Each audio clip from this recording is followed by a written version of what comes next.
My heart searches for someone to understand it, and I'm reminded that I should never detour from what God would have me to do, even when my flesh would lead me to do something else. I haven't always operated in the self-control necessary to stay in the fruits of the Spirit required of me. I don't know that my thoughts are meant to be interpreted by those whose perspectives are completely outside of my own. I've often tried to force my perspective on others until I realized you can't force others to treat things the way you would do things, but you must allow others to live their journey. I've attempted silence when my voice was needed, and I've been silenced when I wanted to scream. What I learned in the silence is quite simple, really. You can't teach anyone better than God can. You can't help anyone better than God can. And it's an insult to God to think you could. God doesn't need you to fix a situation, but sometimes we mess up his moves by moving into the way. Good intentions directed to those who are unable to apply them will only prolong your getting to your destination. I give this note to you today to say, be careful what your heart seeks and is attached to. Be careful how you treat others. Be careful how you fear God, how you operate with God.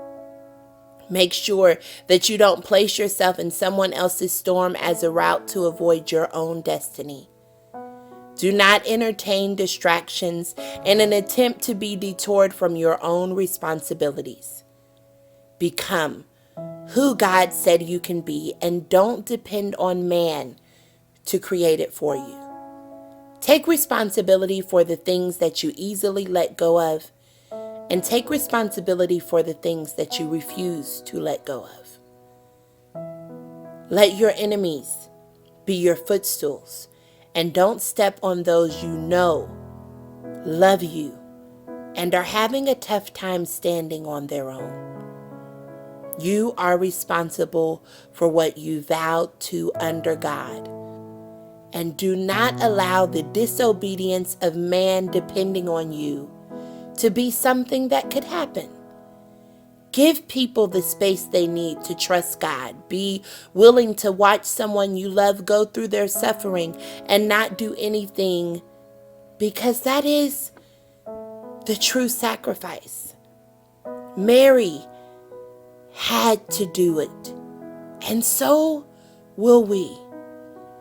Mary watched her son be brutally beaten. She watched him bleed. She watched him carry a cross. She loved him, and there was nothing that she could do about it.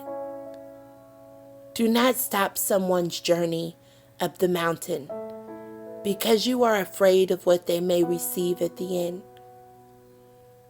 The better way to put this is, put your trust in no man. Trust in God. Be it you are walking up your mountain, carrying your cross, suffering, in trouble, in delay, wherever you may be in your story, I beg of you, stop putting your strength in the eyes of man and start trusting in God. David said it best. I will trust in the Lord with all of my heart. We often delay our promise simply because of misdirected trust. This is Notes in My Closet, Entry 2. God bless you.